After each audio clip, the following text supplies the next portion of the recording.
Hello everyone, तो स्वागत है आपका फिर से हमारे चैनल जीनियस माइंड पर। और आज की इस वीडियो में हम स्टार्ट करेंगे क्लास 10th का chapter number 2, that is periodic classification of element का demerits of Mendeleev periodic table. इसके पहले का जो भी सेक्शन है, merits of Mendeleev periodic table, Mendeleev periodic table क्या होता है, डोबेनियर ट्रायड, वो सारी की सारी वीडियोज अपलोडेड है। और सबसे खास बात यहाँ की ये है कि अगर आपको बोलते ना कि आपको कंटेंट तो सब समझा देते, कंसेप्ट तो समझ में आ जाता है, बट इन द एग्जाम में आपको लिखना क्या है, तो एग्जाम में आपको उतनी चीजें लिखनी है जितनी यहाँ पर आपको बोर्ड पे दिखाई दे रही है। तो ये यहाँ का एक प्लस पॉइंट रहेगा कि आपको कंसेप्ट भी समझने को मिलेगा, प्लस सेम पॉइंट को अगर आप नोट डाउन करते हैं तो ये जो पॉइंट्स है इनको मैं टेक्स्ट बुक से निकालकर शॉर्ट फॉर्म में आपको देता हूँ और फिर यही पॉइंट्स को एक्सप्लेन करूंगा। तो जिसकी वजह से जब आप आंसर्स लिखेंगे तो आंसर्स में आपका सेम पॉइंट रहेगा, जिसके थ्रू आपको समझ में भी आएगा, प्लस आपका नोट्स भी बनते जाएगा। अब मतलब ये पॉइंट्स के लिए आपको अलग से मास्टर की से पढ़ने की जरूरत नहीं है। तो स्टार्ट करते हैं merits of Mendeleev periodic table. जब आप मेरिट्स की बात करते हो तो मेरिट्स में बहुत मेरिट्स और डीमेरिट्स मतलब गुड थिंग्स और बैड थिंग। मेरिट्स मतलब गुड थिंग, डीमेरिट्स मतलब बैड थिंग। हर एक सिक्के के दो पहलू होते हैं, कुछ चीज़ें अच्छी होंगी, कुछ चीज़ें खराब होंगी। इसके पहले वाली वीडियो में हमने देखा था कि merits of Mendeleev periodic table मतलब जो मेंडलीव ने पीरियोडिक टेबल दिया था उसकी कौन सी अच्छी बातें थी। आज की इस वीडियो में हम देखेंगे demerits of Mendeleev periodic table, मतलब कि मेंडलीव पीरियोडिक टेबल में ऐसी कौन सी कमियां थी जिसकी वजह से ये पीरियोडिक टेबल को वो आगे नहीं लेकर गए। बट एक बात आपको बता दूं कि मेंडलीव का जो पीरियोडिक टेबल है उसी के बेसिस पे आपका जो भी आज का मॉडर्न पीरियोडिक टेबल है वो बना हुआ है। मेंडलीव का प्रॉब्लम ये था कि मेंडलीव के टाइम पर जो भी एटम्स के बारे में स्टडी थी वो नहीं हुई थी, तो इसीलिए इनको ये क्या बोलते हैं, एटॉमिक नंबर का जो कंसेप्ट रहता है वो नहीं पता था। इनके टाइम पे जो भी फंडामेंटल प्रॉपर्टी था वो सिर्फ और सिर्फ आपका एटॉमिक मास था। बट इनके जाने के बाद कुछ साल बाद जब एक दूसरे साइंटिस्ट आते हैं तो उनके टाइम तक उनको ये पता था कि एटम होता है, एटम के अंदर इलेक्ट्रॉन होता है, प्रोटॉन होता है, न्यूट्रॉन होता है और एक एटम का एटॉमिक नंबर होता है। तो वो बंदा क्या करेगा, वो साइंटिस्ट क्या करेगा, सिंपली जहां पर एटॉमिक मास था उसकी जगह वो चेंज करेगा और एटॉमिक नंबर करेगा। और जैसे ही वो एटॉमिक नंबर करता है तो आपका जितना भी मेंडलीव का मेरिट्स डीमेरिट्स जो सारी चीजें थी वो सारी की सारी चीजें सॉर्ट आउट हो जाती हैं। वो हम इसके बाद वाली वीडियो में देखेंगे। पहले अब ये चेकआउट कर लेते हैं demerits of Mendeleev periodic table. इसके टोटल 4 डीमेरिट्स एग्जाम में पूछा जाता है। फर्स्ट डीमेरिट्स की अगर हम बात करें तो मेंडलीव ने क्या किया था, मेंडलीव ने सारे जितने भी एलिमेंट्स थे सबको एटॉमिक मास के ऑर्डर में अरेंज किया था, सीक्वेंस में। तो देखिए the atomic mass of the element, तो जब उन्होंने एटॉमिक मास में अरेंज किया तो atomic mass of the element cobalt और निकल वाज सेम। एटॉमिक मास जब निकाला था तो कोबाल्ट और निकल का एटॉमिक मास क्या था, सेम था।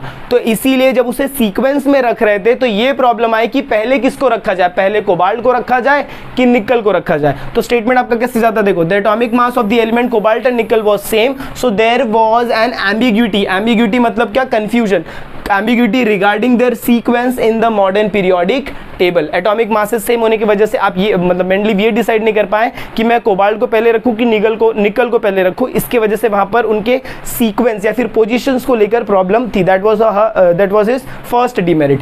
सेकंड, अच्छा मैंने बोला ना जब मेंडलीव थे उस टाइम पे बहुत सारी चीज़ें डिस्कवर नहीं होती, जैसे इलेक्ट्रॉन्स, प्रोटॉन्स, एटम्स ये डिस्कवर नहीं होता। सिमिलरली उसी टाइप में आपका आइसोटोप्स था वो भी डिस्कवर्ड नहीं हुआ था। मेंडलीव के पीरियोडिक टेबल जब मेंडलीव ने पुट ऑन किया उसके कुछ सालों बाद आपको आइसोटोप्स की डिस्कवरी मिलेगी। अच्छा अब ये आइसोटोप्स क्या होते हैं, तो देखिए यहाँ पर लिखा है आइसोटोप्स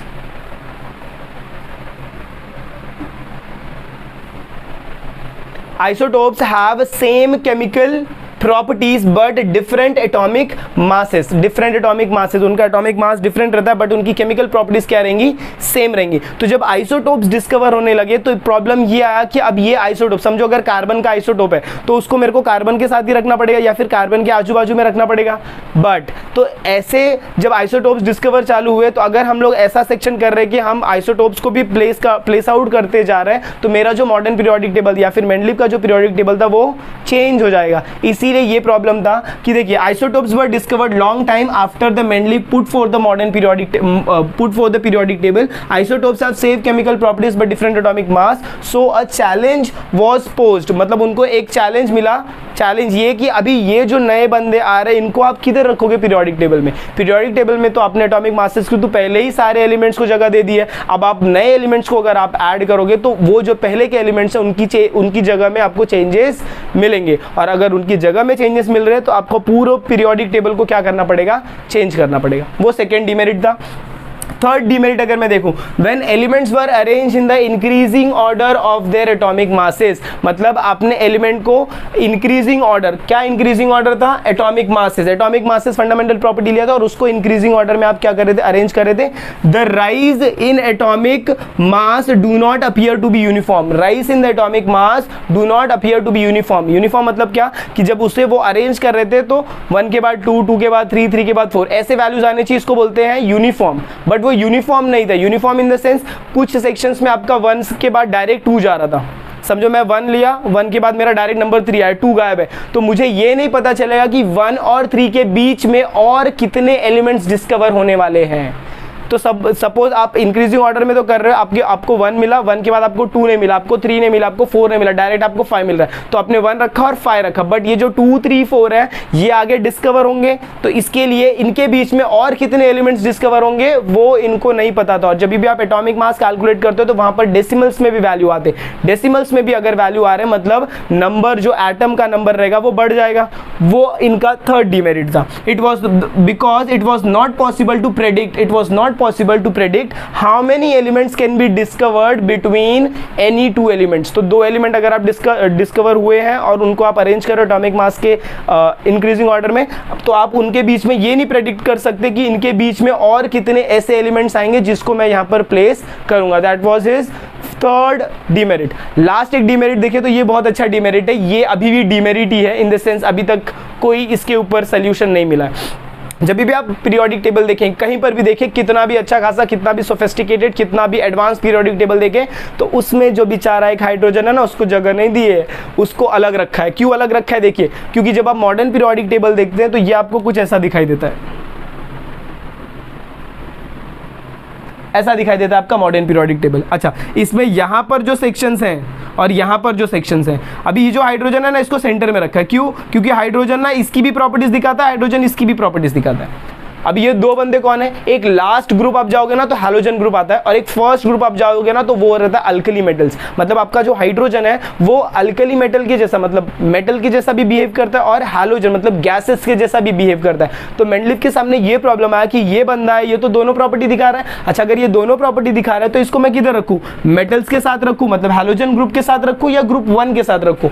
तो वो उनको प्रॉब्लम हुआ कि ये जो हाइड्रोजन है इसका उन्होंने करेक्ट पोजिशन नहीं बता पाए कि इसको आप हैलोजन के साथ रखेंगे या फिर ग्रुप 1 के साथ रखेंगे।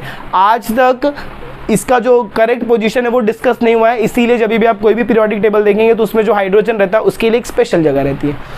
देखिए लास्ट पॉइंट क्या है, hydrogen resembles the same properties with halogen group and group 1। मतलब जो हाइड्रोजन का प्रॉपर्टी है that is similar with halogen group के साथ एंड सिमिलर विथ ग्रुप 1 के साथ। तो दोनों ग्रुप 1 को आप क्या बोलते हो? अल्कली मेटल, दोनों के साथ सिमिलर है। Hence due to this reason the correct position of hydrogen was not decided by the Mendeleev whether it should be placed in halogen group और ग्रुप 1।